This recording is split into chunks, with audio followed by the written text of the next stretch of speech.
Hello, my name is Eric McAleer with World Strides. Thank you for joining me today in this journey through women's soccer. World Strides is happy to have partnered with WAGS to interview a number of amazing female soccer players and coaches who can share their own experiences from around the globe. Let me introduce my co-host, Sky Eddy. Sky is a former professional player, active coach, and founder of soccerparenting.com. Our special guest today is Shelley Kerr, Scotland women's national team coach. Shelley, thanks for joining us and delighted to see you. It's great to be here. Delighted to be involved and looking forward to you guys quizzing me. Well, we'll do that. Thanks so much for taking the time. It's wonderful to have this opportunity to interact with you. I'm just curious to start as we kick this off, just how it's felt for you as a coach to represent Scotland after having such an amazing career with them as a player.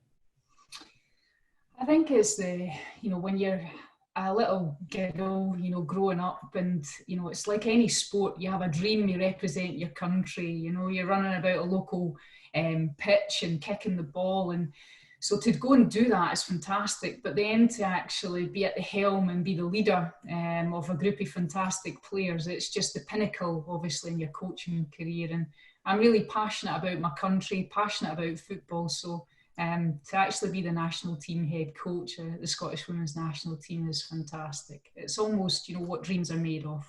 Oh, that's wonderful. I love hearing you speak so authentically about that. It's leaders like that we know are like the coaches that really make a difference in our lives. So I love just hearing just the approach that you had even to that question itself. I want to kind of jump into the World Cup and your build up to the World Cup. You didn't have much time with a team prior to their first inaugural appearance in such a huge event. Tell us about the mentality of the team as you're going into this first experience for them, and also maybe some key messages that you were trying to have pushed out to the team so they would take with them into the experience. Yeah, I mean, obviously it's the first time that Scotland have ever qualified for a World Cup, so it was a huge thing for the country. And I think the one thing that, really is at the forefront was that we started out in the journey for the qualification, and we wanted to inspire the generation, the next generation. And I think that's huge. So you look at it from a performance perspective, but you also look at growing the game. And you can only do that by, entertaining and having a viable product. And it was something that within our philosophy as a team, we wanted to try and entertain, play attractive football, and but equally we wanted to do well at the tournament, and we set ourselves targets like we did in the group campaign beforehand through qualification. But I think the big thing was trying to go there and make sure that we were well equipped to compete. Because if I rewind the previous tournament, we went to our first finals in the Euros in 2017. And, our first game was against England, as it was in the World Cup, and we lost quite heavily. So we wanted to measure ourselves playing against the top nations, not just in Europe, but in the world. But equally, we wanted to enjoy the experience. But there was a whole lot of planning went into the World Cup as an organisation because it was our first time. Myself as an individual, as the leader of the group, I was consumed 24 hours a day, about 9 months before the tournament. So, as much as it was a fantastic experience to get there, it was emotionally and physically draining, the whole process. But I have to be honest, it was a massive achievement in Scotland getting to their first World Cup. And, certainly I think it won't be the last either, but there's lots of learning experiences from the whole process. So yeah, I mean, I don't know if that fully answers your question, but I think that what we were trying to do was make sure that we set ourselves a target. We wanted to try and get out the group stages. We didn't quite manage that, but I think what we did do was we actually put Scottish women's football on the map. And I think that we got a lot of kudos for the way that we played and, on the build up to the tournament and when we were at the tournament. Yeah, absolutely. Do you think that the women felt, I'm always so curious in the women's game, especially how much we feel like the national team players or international players are taking on just the need to advocate for women just merely by being an athlete at that level. How did the team manage that? Like the half of them thinking, or part of them thinking, I have to represent and push women's sporting forward in Scotland, and the other part of them saying, hey, we have a job to do here. It's time to get out of the group stage. Yeah, I think it is a dual approach you have to, but I think one thing worth mentioning as well, that our men's team hadn't qualified for this year's. It was about, for us, you had the whole weight of the nation on your shoulders. I think one thing that we do well in women's soccer, I'll call it soccer, we call it food back home. The one thing that we do really well is interact with the support, because we understand, how the game's evolving. Women's football hasn't been popular, especially in the UK, the same as men's football. So I think the players are very aware of that, but ultimately the focus was very much on performance on the pitch and trying to, do well first and foremost from a performance perspective, but also try and make sure that you leave a legacy so that you can grow the game in Scotland, because we are at this moment in time, we have about 18,000 registered players. So, in the grand scheme of things, it's not a lot. So it shows you that we are punching well above our weight. I think a huge thing as well in competing at the World Cup is, the psychology in sport. Because you can have frameworks in place for coaching, you have a playing style, a playing system, but actually what defines, an average team, an average player from the very best is your ability to make decisions under pressure. And a lot of that is to do with what's going on in your mind. So I think one thing that, a takeaway message after the World Cup is probably looking at sports psychology for the future in terms of competing at the very highest level. No, excellent. I love that. Yeah, it's just such a different, I can imagine, just such a different experience with all the pressure that was felt from everybody. You had some really great performances. I was at the Argentina game, which might not be like the greatest memory to bring back to you. I know, you all were up 3-0, ended up tying the game 3-3, which I know was obviously a really stressful second half for you. I guess I'm also just curious from a coaching standpoint, how you managed that in that moment, just yourself, like going through the first goal, the second goal, the third goal, and how you kept, your mentality and your mental strength in that time. Do you know what? I think I'm 50 years old, 51 this year, and I played football for my country, and I've been involved in, hundreds of games as a player and as a coach, and, that game is the most bizarre game that I've ever been involved in. However, I will stress that, regardless of decisions and, officiating and so on, what you have to look at is the things that you can control. And you rightly said, we had a tactical game plan that worked for 75 minutes. And I've seen it so many times in football myself, as a player, as a coach. You look at, men's Champions League, Liverpool, AC Milan. I can mention numerous games where teams have been so comfortable in a game winning, and then all of a sudden the momentum shifts. For me personally, it was just the most bizarre game ever. And, the aftermath is that we got a lot of criticism, especially me as the head coach, because I'm one that's accountable. And all I would say is that we were 15 minutes away from doing something that no other Scottish national team has ever done, and that would be to get out the group stages. And we had the perfect game plan, which was fine. And could see, watching the game, when the first goal went in, when Argentina got the first goal, we were a little bit distracted, unfocused. Then the crowd, the Argentinian crowd, gave their team a lift. And as a coach, you can't control what happens on the pitch. You can only influence it. And I'm a great believer in that. So as much as you do all your preparation and the lead up to the game, the tactics and, you know, the technical aspects and what you want to, there's very little you can do in games. Okay, you can make substitutions, but, you know, it's very, very difficult to change things. And especially when, you know, the players can't hear you, you're trying, you know, probably one thing that sticks in my mind is when you come back post-World Cup and, you know, you get the media saying, why did you not make substitutions? Why did you not do it earlier? These are all the questions that, you know, people will ask. I would do that as a supporter as well. But actually, I think at the time I felt that we were doing really well in the game. Yeah. You know, there was no need to change anything. And, you know, we still felt that when we did make the substitutions that, you know, they would impact in the right way. But I think I'm a great believer as a coach and as a person, you can only, in the game, especially at certain times, you can't control everything. You can only influence it. And that's the biggest challenge that you've got as a coach. Emotionally, it was very difficult. But for me, I still tried to remain focused because I don't make the decisions on the pitch. I make them off the pitch.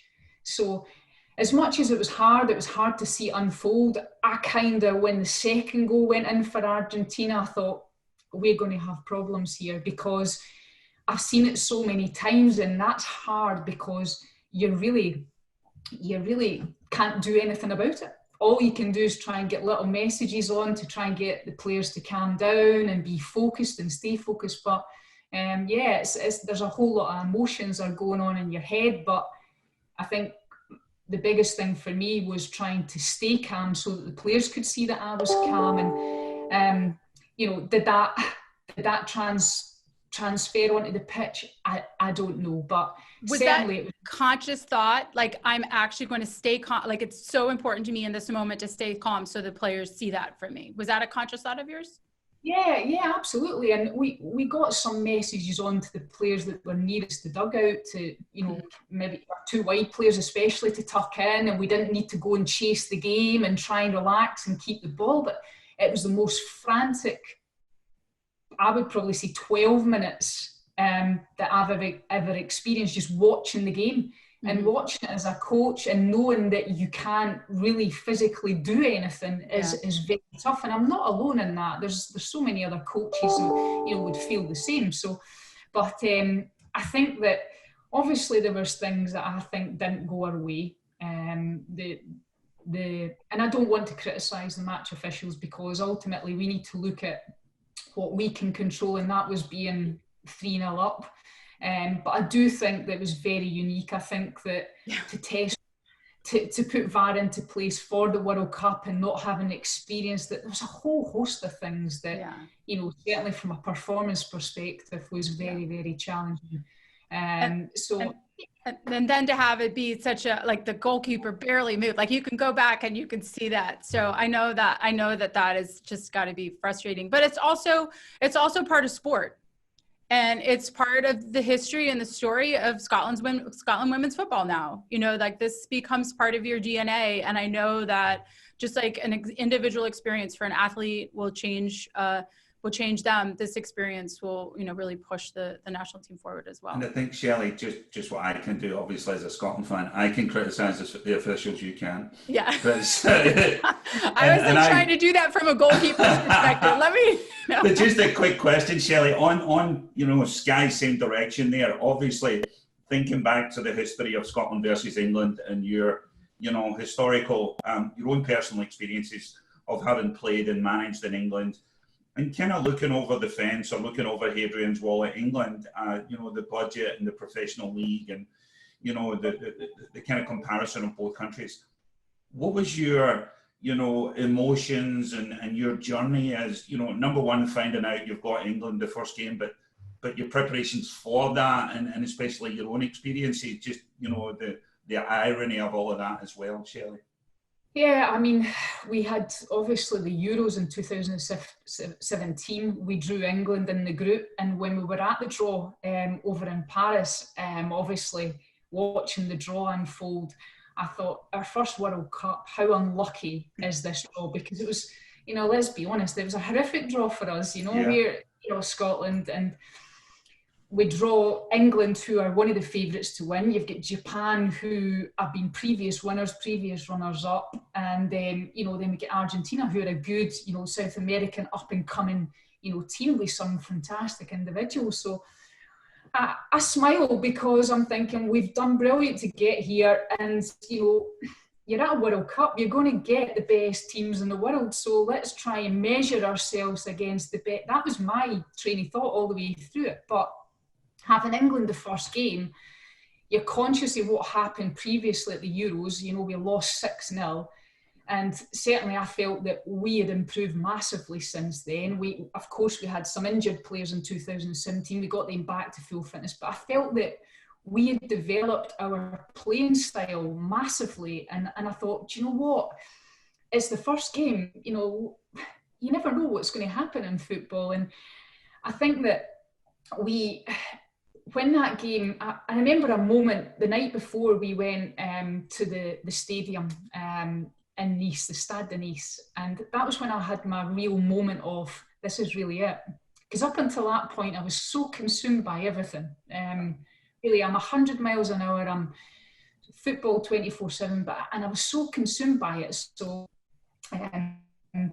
before, that was the first time, and probably the only time, that I kind of had a moment to myself. I was in the stadium, we were doing a press conference, but I was on the pitch and I had a look around at the empty stadium, and I thought, tomorrow, this is going to be full of Scotland and England fans. I'm leading the country in our first ever World Cup, and I thought, this is it, brilliant. You know, bring it on. No matter what happens, bring it on. This is a massive achievement, and it's something that will live with me forever. With no support or anything, nobody was there, and I'm standing on the pitch, and, you know, it was that kind of goosebumps moment, you know, a real special. I know, I'm feeling it right now. So am I. and I was actually there, Sky. So I was at the game in Nice, and I was there with my kilt on, and it was a very good performance. Yeah. It was, you know, again, we set up, we knew, you as an experienced coach and player, I know what our team are capable of. I know what England are capable of. Did I think that we could get something out of the game? Absolutely. But I knew it was going to be difficult. So we started off the game really well. Tactically, I thought we were great. We were probably the better team in the first 10 minutes. And then they come into the game, as you would expect. And then when we conceded the first goal, you know, we seemed to be a bit distracted again, which can happen. And then when we went 2-0 down, you know, we changed a couple of things at halftime tactically. And, you know, everyone said afterwards again, which is easy to do, why did you not play like that in the first half? And, you know, these are all things that, you know, as coaches, you recognise situations, and we felt at halftime, if we had changed a couple of things tactically and we got a goal back, that we could actually push them a little bit and be more kind of offensive, and that's the way that the game unfolded. But you can look at the other way, and any team that's, you know, losing 2-0, it's easier then to perform, because it's almost that there's not nothing at stake, but there's less at stake, because the expectations then, you know, they drop a little bit. So I think for us, again, we got a bit of criticism, which I thought was unfair, because, you know, we're ranked 22 in the world. England, I think at the point, we're ranked 3rd, and we've ran them pretty close in the end. So I thought it was a real good measure. I still think they deserved to win. They had a really good first half, or especially a good first 30 minutes in the first half, where they dominated, and the scoreline was probably about right. But for me, after the game, post-match, I thought, you know, we've done really well here to actually start our first game in the World Cup against England, and, you know, it's 2-1.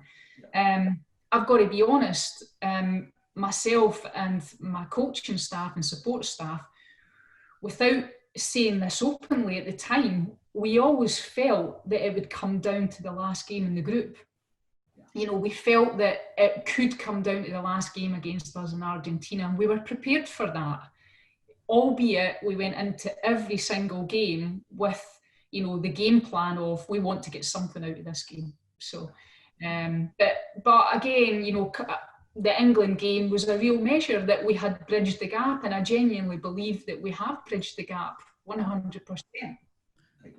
When you returned from the World Cup, I'm sure as a manager you had a report to submit to the FA. I'm curious, like what was in that report in terms of like what are the short term, maybe like in the next 2 years, like the key things that need to happen, your suggestions or key points that needs to happen from the federation support level?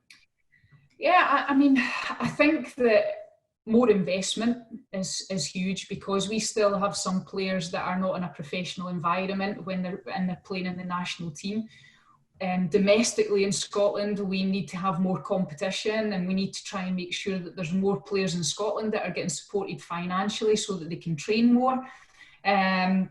Because now in the national team, the majority of our players are playing professional, but there's still a gap to the ones that aren't. Mm-hmm. So until you bridge that gap and you have a core group of players of, we always, so our philosophy is 3 players per position so that you can create a competitive environment. So they need to all be in a professional environment so that they're competing against one another, they're driving each other on, they're pushing each other on, but we need investment from the organisation. So we need to invest in the game, we need to invest in the product, and that's domestically and internationally.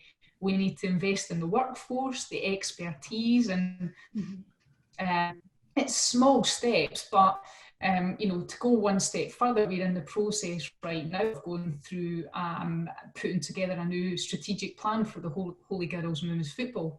But going back to your original question,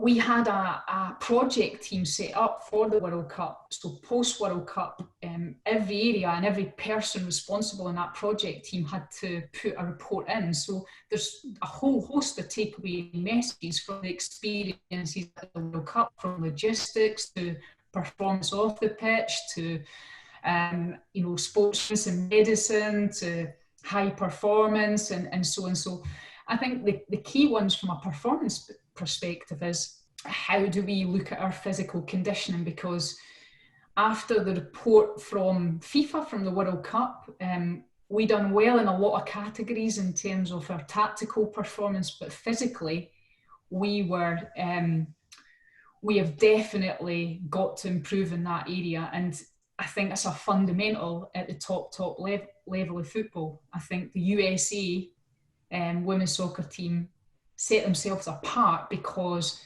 they have this inner desire to be better than everyone over the 4 pillars of development. So the physical side, the mental side, the tactical and technical side. And I think the one area I would say that we need to develop is the physical side at the top level. And at the top level, that really begins in the grassroots level. I mean, like your ability to perform is a lot of just long-term athletic development that begins at the young age. So what's it like being a female grassroots footballer in Scotland right now?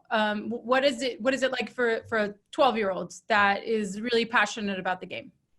So we have a really cohesive pathway, and if there's a crossover from grassroots and recreational to performance. So we'll start as a national team and performance department to identify our most talented players, and we have 6 regions in Scotland, so we devise a curriculum and we have 6 regional talent centres that the players will come and perform every week, and the coaches will put them through the curriculum. But you make a very good point, because I think culturally we have a problem in Scotland in terms of the physical development, not just in female players but in male players as well.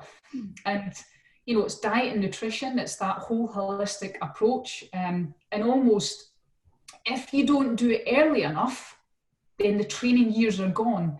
So we are looking to try and invest and try and put into our curriculum the importance of the physical development of a player. So even flexibility, speed, mechanics in terms of, running technique and so on. So there's a whole host of things, but certainly my experience, if you get a player at 18, 19, 20, it's very, very difficult to change the habits that's already been installed in that player. So it's really important that at club football, almost the early years, that the fundamentals of the physical development is introduced really at the right age and stage, because ultimately that has a knock-on effect later on.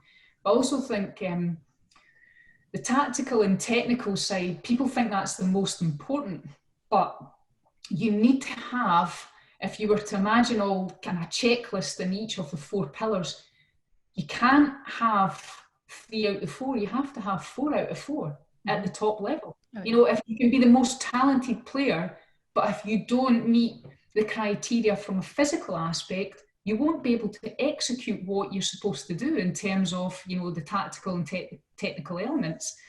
So it's, from a Scottish FA perspective, these are the gaps in provision that we need to make sure that when we devise curriculum, even through our coach education to all our coaches, that we can get the right message across so that we develop players in the future that, you know, have more of these qualities at the top end. Yeah, I think, I think, Shelley, see, just to follow up from that question also, and I know a large part of your remit as the national head coach is developing the programme, but what input do you have to the coach head side? You know, from your role as well, as do you look onto that side, and do you have a big influence in the coach head side also?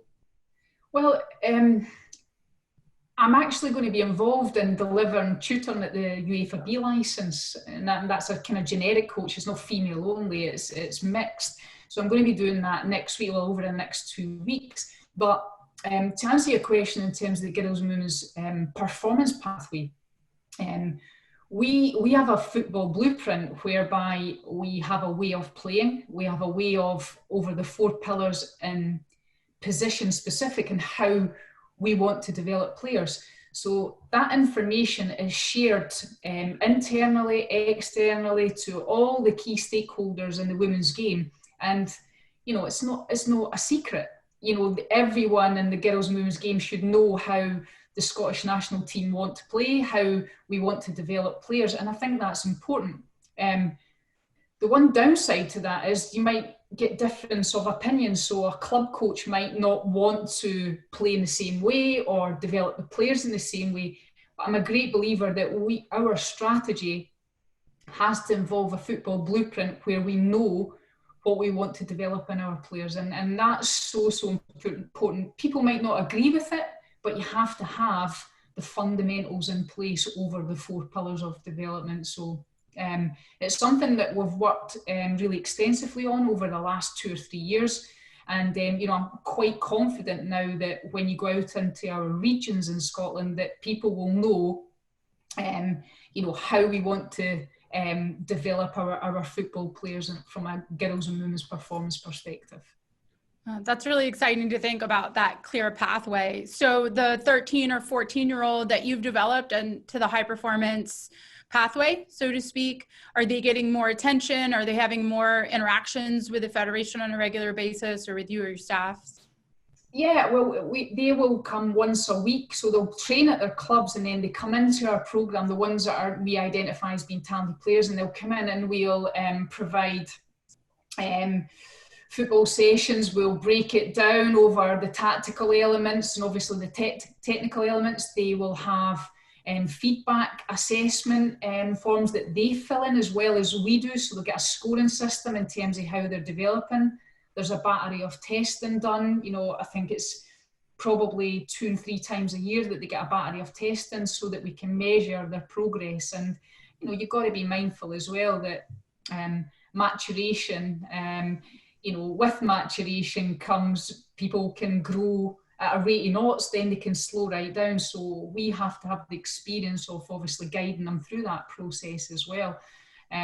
So I think that we also have national teams from 15, 16, 17s, 19s, and then it's right up to A squad. And one of the things that I think is missing is an under 23s team to bridge the gap from 19s to A squad, because it's such a big jump.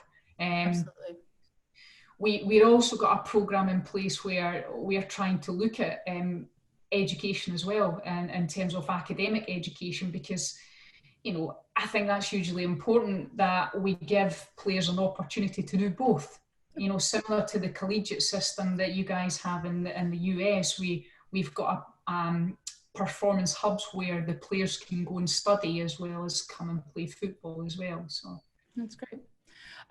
You've been such a trailblazer in the work that you've done. I'm thinking back, like you got your UEFA Pro license in 2013. I imagine you're one of the first women that had that at that time. You have 59 caps for your national team. You had an amazing run as the Arsenal ladies coach and the first female coach in British senior men's football with Stirling University. I know you've run into some roadblocks along the way. I know that there have been some challenges. What have they been? What have like the key things that stand out to you? And obviously, let's move forward. Like, how have you overcome them? Yeah, I think the first challenge for me was a 5-year-old little girl when there was a stigma attached to playing football where you were classed as a tomboy. And ever since then, there's been barriers and hurdles every step of the way. My first coaching license, I was only female. On A license, I was the only female. On the pro license, the story goes on and on and on. Even now, we have to fight for resource. And, it's not playing a gender card, it's a fact. We are playing catch up. So I think it's not, it isn't playing that sympathy card, because for me, it's defined my character as a person. Because when someone tells you can't do something, then I've always been brought up with the attitude to prove people wrong and go and work hard and earn respect and stick to your values. The two things that I really pride myself in is being organised and disciplined. And I think if you have that in any walk of life, it can help you succeed. But I'm a victim of that as well, because even now as a 50-year-old who retired in 2008 from playing, I try to stay fit. I set myself targets all the time. I'm a real competitor, I've got a daughter who, as soon as she could walk, you're challenging her to do things as well. It's the nature of who I am. I think what you have to do in life is challenge people in the right way. And I think that being a leader, you have to do that all the time. People might not like you for doing it, but it's the nature of the qualities I have as a person, and it's my character. So what's happened in the past defines your character in the future. And if there's another hurdle in the way, which I'm sure there will be, then I have to jump over that. And it's never a smooth journey. Everyone's pathway, whether it's in sport or whether it's in life, you will have so many setbacks. And I think it's how you react to the setbacks and and people say how you learn from them. It's not always the case, because sometimes you don't learn from them because of your character. I can be in a situation and say, I should have done that, but my inner character, it tells me that I don't want to do that. There's a stubbornness in a lot of leaders and a lot of managers, and I would like to think that I get the balance right, but I'm sure that I don't all the time. And I have no qualms about when I do things wrong, admitting that I do things wrong. And I think that I'll share that with other people, because if I can help other people, avoid mistakes from my experiences, then, that'll make me happy. But 100% having a real strength and inner desire to make a difference helps, for sure. Excellent. It seems like the future of Scottish, the women in your country have such a, a guiding light with you at the lead. So it's really exciting for me just to hear that, just being a woman and being in the game myself personally. With that in mind, where do you see Scottish female football 5 years from now? That's a really, really tough question, but a good question. I think in the last 5 years, it's progressed massively. And when things progress so quickly, there's always a point where it slows down. I I think one thing that we haven't done well, and you know, I'm being very honest about this. I don't think we managed to capitalise as much as we should have on going to the World Cup and then post World Cup. We're in a process right now of going through a strategic review. My vision for the women's game in Scotland domestically is to have a semi-professional league. I want every person, not just girls and women, I want boys and men to know that girls play football in Scotland and that we're actually not too bad at it. I want them to recognise the national team players as household names. You know, I want us to get commercial sponsorship into our league in Scotland, and I want our national team to have sustainable success. That's part of our vision, is to raise the profile and have sustainable success. So get to the Euro finals, get to the next World Cup finals, and try and, you know, elevate the game in Scotland. That's my vision for girls and women's football in Scotland. Fantastic, Shelley. And just to kind of bring us nearly to a close here, what do you want to say to aspiring female players and coaches and administrators in the girls' game who are empowering them and advocating for their soccer journey? It's try and change perceptions, invest in human and financial resource into the game to elevate girls and women and empower them. I think that's hugely important. But, you know, the most important thing is to make sure that when you play a sport that you have fun, because people forget that element of it. And I can't emphasise that enough. I say that to our international players. Remember when you first started kicking a ball, why did you do it? Yeah. You started playing football because your love and your passion for the game, and that should never be forgotten. Yeah. And Thank such you. a key part. Thanks for your time today. How can people follow you on social channels? Yeah, I've got Instagram. I'm not a dab hand at it, but I've got Instagram. And so then I assume that I assume that the women's team has their own handles. Do they? Social handles? Yeah. It's Scottish Women's National Team, so it'll be SWNT. So they have, you can follow the Scottish national team, and that'll go on to the women's team as well. So, and lots of the players have Instagram and so on, and Twitter. So, yeah. Excellent. Well, again, thank you so much for your time today. This was such a treat to be able to talk to you. Thank you, Shelley. And just to wrap us up, you know, a huge thanks to Shelley and to WAGS for sponsoring this series. And its continued support of women and girls soccer. But Shelley, thank you so much again for joining us. It's been a pleasure, and that was amazing. Appreciate it.